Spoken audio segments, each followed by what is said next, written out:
I said it before, the education that I've learned and just being around the right people, it opens so many doors for me. And it's changed my life in such a short period of time.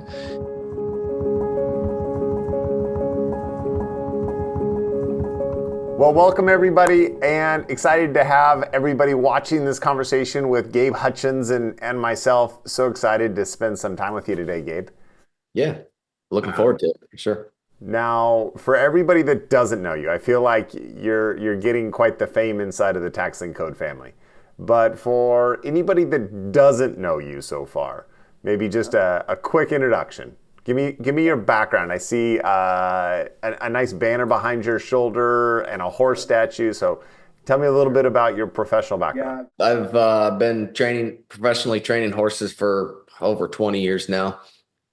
And that was, the beginning of my career.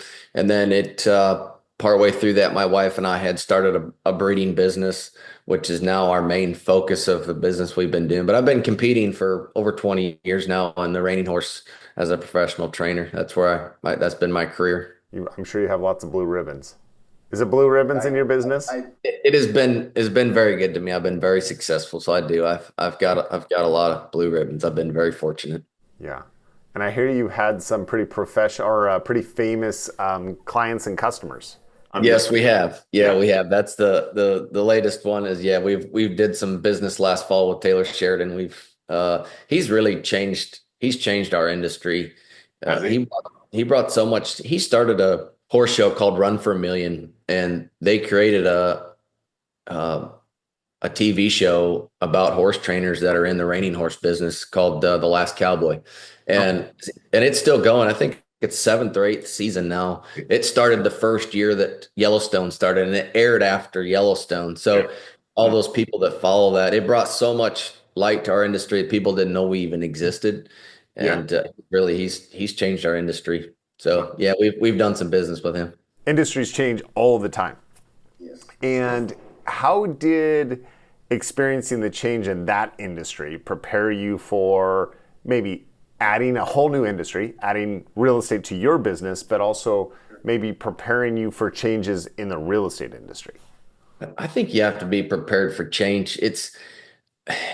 I guess one thing that I've learned from the horse business is it's like anything else, like the stock market or like real estate. I mean, they all somewhere intertwined somewhere that they're similar. Is it has its ups and downs, and you've gotta ride the wave when it's up and ride it when it's down. And so I think that's helped prepare. But with that, we've been on that high on the horse business for 5 or 6 years, and that's the longest one we've had. Yeah. And so I've also trying to set myself up for when that starts to come back down, that hopefully there's another one in the real estate that's going up. And so you try to balance between the two and hopefully you can come out on the other end ahead. So maybe that's the answer to the first question I really wanted to ask was, you've had this successful career. I mean, by all accounts, I think people would look at you and your wife and what you've built and say, man, Gabe's built this incredible business. Why even do something different? Why change the focus or add a focus and want to invest into real estate? It's definitely a transition. I have 2 kids at home, and I've been 20 years on the road. Okay. I've missed a lot of family time. Sorry. No. I won't give that up again. Sorry. No, it's okay. And I think the real estate's going to offer that to me and my family. I've got 4 boys, and my oldest just went to college this year. And you look back and it's like, man, those times go so quick. Yep. And I've been in real estate my whole adult life. I mean, I've traveled quite a bit, going around the country teaching classes, and but the freedom that exists in real estate, when I look back over, man, he just turned 19. But look over the 19 years of him, and then I've got 3 more at home. I've got a 16-year-old, almost 12, and a 5-year-old. And you just like maybe look forward and realize that there's so much time left.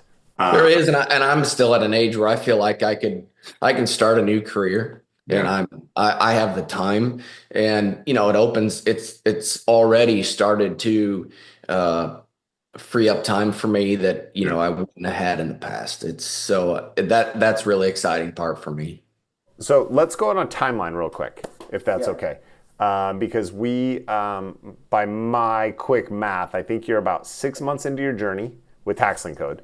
What was the maybe not turning point, maybe what was the realization that you and your wife had? I don't think people realize that when I joined Tax Lien Code, I had spent almost a year looking for something new. I had turned as many rocks as you could possibly turn on where I could invest my money, where I also don't have a college education where I could go, oh, I could go get a job here because I have a degree, or I started training horses when I was 19 years old. So it's not that I looked everywhere I could possibly look, Brian. I mean, I drove my wife crazy.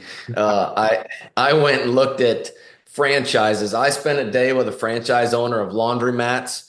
I mean, I spent a year. I looked everywhere I could. And I came across your video on YouTube one morning, and I was like, I'm going to this class. And I said, one thing that we have had good luck with our horse business is we have had some real estate transactions that have been very good to us. And so that was one thing that my wife and I have always gone back to, is horses and real estate have always been our number one, source of income.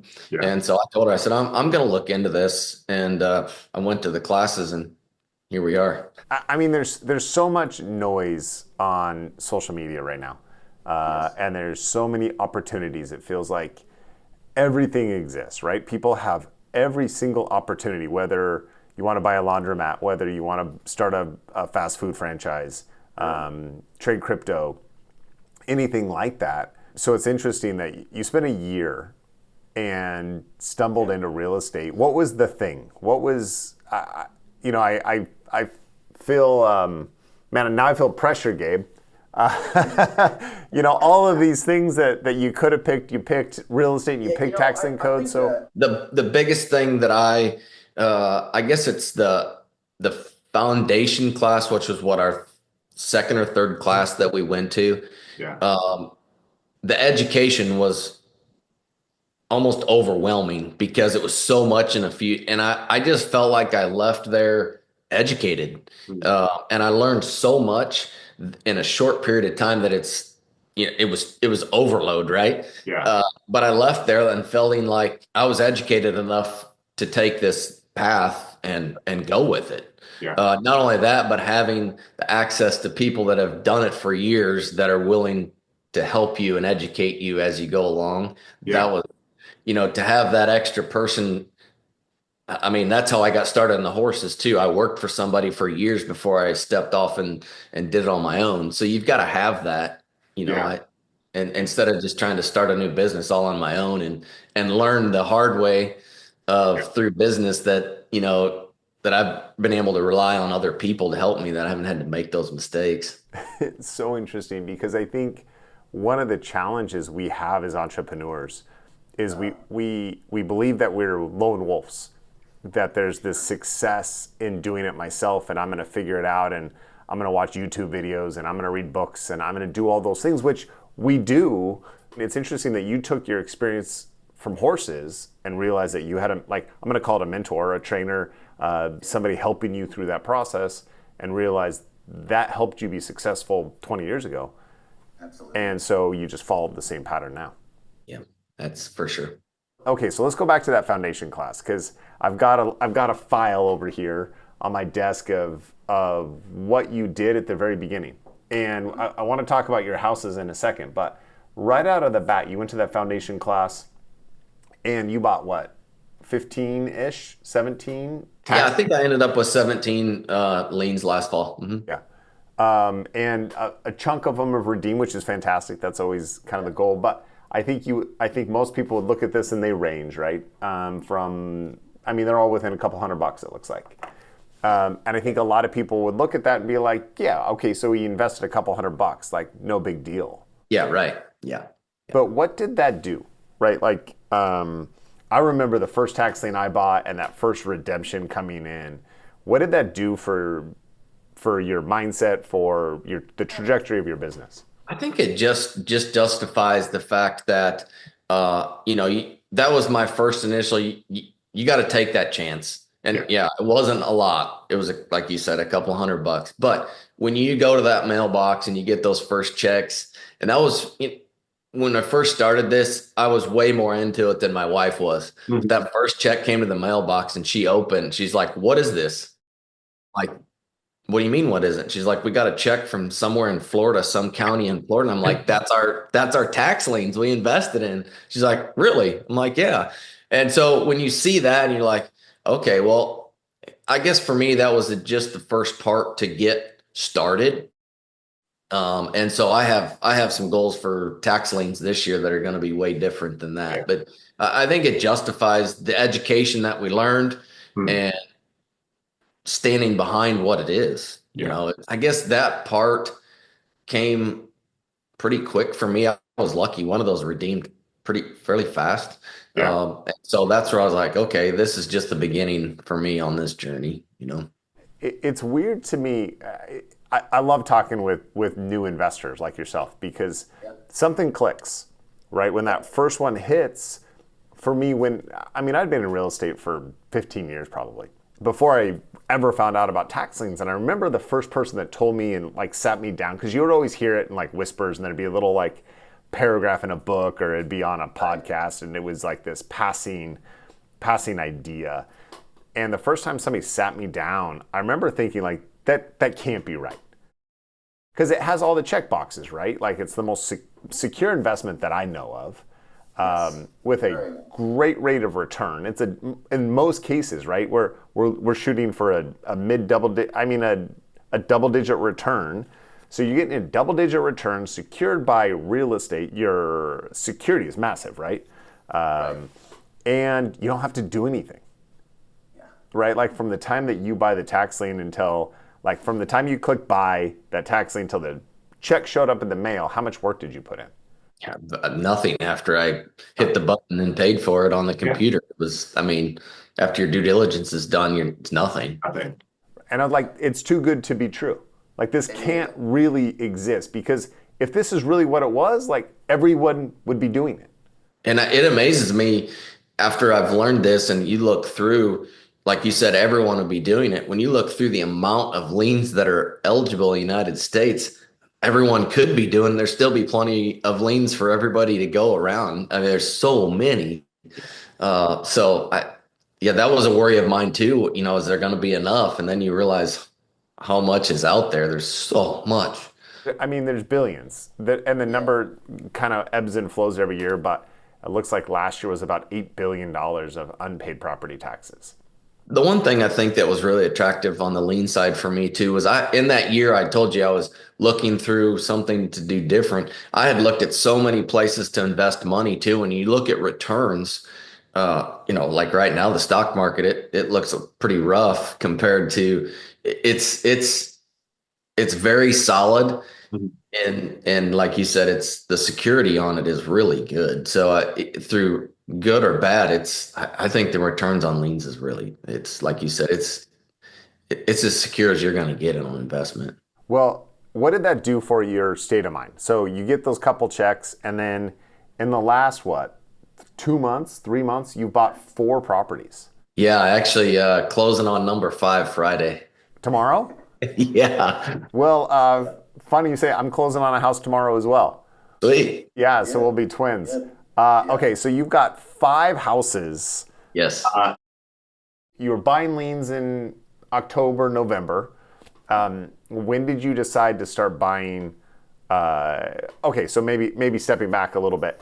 Yeah. What did getting those liens do for the confidence and decide, okay, now I want to scale. Now I want to go bigger. I want to buy more tax liens. And then I actually want to be more involved in real estate. I guess one thing that I realized when I had went to these, Brian Siegel had taught that course, and he's a obviously a great investor. And when you go to these classes, you realize the kind of people that you're around. And I've always tried to surround myself with people that are better than me at what I'm doing, always. And so when you're around these people and you start to realize how successful they are and what they're doing, I learned way more about real estate in that class than just tax liens, right? I realized there's so much out there in the real estate that I didn't know about. So that class just started the beginning of my journey. And if you would have asked me then what my journey is now and my goals, they've changed in 6 months.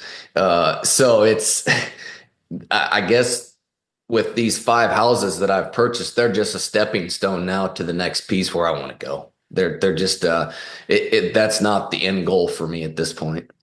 Yeah. So, what is the end goal? That's a great question. I guess I've always been kind of that way in my life of before the goal is done, I've already set new ones. But what I've learned, some conversations I've had with you and other investors, um, my really truly possible long-term goal would be hard money lending and to generate some enough capital to where if I'm not doing the lending that I could invest in some funds that are and get that, it's that to me is very similar as the tax liens. Your money's working for you. And once it's, you're not doing as much work, which frees up my time. So that's really, I think my long-term goal now is with the houses that I'm working on and flipping is more, I'm not really making that my income. I'm making that to generate more capital to go to the next piece. One of the things that clicked in my head at some point after buying a whole bunch of tax liens is that it's just hard money lending. Like all we're doing is lending. We're basically governmental hard money lenders. We're just lending money to the government. And so a lot of what we do is the same thing. A lot of lending. I think it ties back into the very first thing that you said, because one of the things that I didn't realize, and I don't think a lot of people realize at the beginning when you're flipping houses, and I mean, I've got your numbers, they're incredible. I mean, you've got one property, it looks like you bought for $338,000, $150,000 in rehab, and it's worth $625,000. Like, that's a good spread. It's very good. It's going to be a good payday for you. And I think a lot of people look at that and be like, okay, that's the goal. That's the thing. But the thing that I learned really quickly is that it's just a job. It's still trading time for money. I have to put the time in. And there's a lot of time involved, right? You're going to spend 150 grand. It's a 6 to 8 week rehab at least. Like you're going to be very involved, or you've been very involved in the day-to-day operation. And so you're still trading time for money. It's a lot of money, hopefully, right? That the payoff with your time is there. But what you're talking about is freeing up time. And so to take that profit now and invest it is really the goal, because you're really chasing time at this point. Yeah, and I think the goal with those two is last fall when I bought the liens that I bought, I got to know two counties very well that I'm comfortable with. I can get through their websites, can navigate through. I've talked to the clerks in both counties on the telephone. So I feel like I've built a little bit of a relationship. And those were over the counter. They weren't in the live auction. So I'm hoping with these first two, I have next week, the first two properties hitting MLS next week. And so I'm hoping that I can get them sold before those two counties that I'm working with have their live auction, that I can invest that money into liens coming up. So I've tried to, generate some income by this to use it for that. That's really what I would like to start doing. Well, I think that there's a transition. And I love seeing it already in you, Gabe, because I remember the very first conversation you and I had on the phone. We were talking about Heartland, actually. But you said it again this time, is you brought up your kids on that conversation and the time that you're wanting to spend with them and your wife. A year, ideally, and you mentioned your goals, like with real estate, but ultimately that's another stepping stone for the real goal. Right? Because the goal is not the money. The goal is buying this many houses or buying this many liens or making this amount of money. What does your life look a year from now, like ideally? What are you wanting? What are you trying to change in your actual life? just to give you a rundown, last fall when I started this with my training business and downsizing that, Yeah. I had 40 horses in training. I now have eight. Oh, So that's been so I'm starting to free that up. And yeah. so I really feel like one thing with flipping houses is I'm like really intrigued by that and I'm stuck on it really hard. I'm really enjoying it. Yeah. And so I have a goal to do when I signed up to do the one-on-one with the flipping, my goal was to do 6 houses this year. Yeah. And I would like to do 10 or 12 in 2026, Yeah. just to keep that rolling. And so I feel like what that will do then is get me to the point where I can free up time to do the things that I've wanted to do. I think over the last 20 years, I have given up a lot of time. I don't regret a second of it because it's been successful, but just, we don't go on vacations. We have put our heads down for so many years. And then you pick your head up and you're like, where has time gone? It's gone. You can't replace that time. So that's really the long-term goal of, Yeah. really being able to have the freedom to do what we want and enjoy life. Where do you want to go? Like I love traveling is one of my favorite things in the world. Um, Anywhere and everywhere. I'm really fortunate. My wife is from Germany, so we have traveled quite a bit over Europe, and I've competed in Europe some too. So I've been able to travel there some, but there's so many places that I just there's a lot of places. Actually, I was at the summit in Kansas City there a couple weeks ago, and I've never been to Kansas City. I really enjoyed it. That's a cool town. I'd really like to take my wife back there. And so there's places like that I just haven't. And it's more too of I really want to expose my kids yeah. to anything and everything I can. Well, have your kids seen a difference? What's been their impression of dad getting out of the horse business? They don't really know anything else. Okay. So they've seen a change for sure. What's that change been? What have they seen? What have they acknowledged? Sorry. I got tissues on my desk, Gabe. I'm sorry, Brad. Hey, there's no need. There's no need. I wish I could like send you a tissue. I don't think people realize how much this changed for me. I don't think people realize what my normal daily routine used to be. And with my training business, I was very dedicated. And I would normally start my day 4:35 a.m. I was normally on a horse by 6 a.m. in the morning, starting my day. My daughter is 14. My son is 9.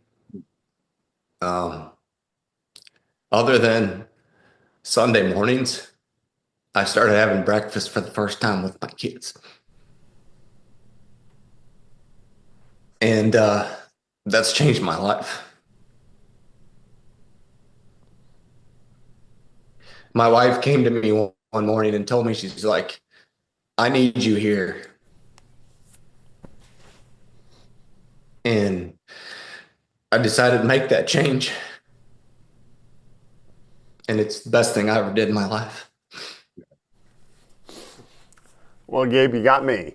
I wasn't expecting this, but I think it just hit me in the face this morning. Sorry. People ask me why we do what we do, and it's a hard answer, and it always feels like disingenuous. And like I stumble through that. I always stumble through that answer because I can't articulate those feelings of what you just described. Feeling so blessed to my whole adult life be able to spend those time with my kids and to see that and feel so blessed because of the decisions I made 20 years ago that put me on the path that I'm on right now. And to feel blessed to be in that spot and to realize that not everybody is, and to realize that people have that goal and that ambition and they want that. And so being able to sit down and talk to you and realize that you're making those changes in your life and you're getting that dream Yep. is everything, is the reason that we exist as an organization. And that pressure that I think that we feel as an organization, right? And to do a better job and to find more people like Gabe, because you just don't get these times back, and the money's great, right? We love the money we make with real estate and investing, but Sure. but the things that it allows us to do is really the kicker, and that's, I think, the thing that people don't realize or see. You know, they see the nice cars and the nice vacations, but they don't get to see breakfast with the kids. Yep. All right, Gabe, I can't handle any more crying. Sorry. If somebody was to see this on YouTube, social media, it comes across their feed, this is Gabe Hutchins. You've been with us now for, I don't know, 6 months, let's call it. Right. What would you tell the person that's scrolling Instagram, scrolling YouTube, and they see some random dude with a beard talking about tax liens? What would you say to that person? I'd have to tell them that they got to stop scrolling and get to those classes, because I said it before, the education that I've learned and just being around the right people, it opens so many doors for me. And it's changed my life in such a short period of time. And I can only imagine where it's going to be. It's only been 6 months, but where it'll be in 12 months or 24 months. I mean, I think it's limitless where I could go with this and create the freedom that I was after. Let's catch up for sure. I want to see it at 12 months where you're at. But I want to invite you back anytime to Kansas City you want to come. Bring your kids and let's have breakfast together. Thanks. Bring your kids out, bring your wife out, let's do breakfast. Yeah, that sounds great. Well, I appreciate you spending some time with me this morning. And I appreciate the heart and the soul, and it's been fun watching your business grow. Yeah, thanks for everything.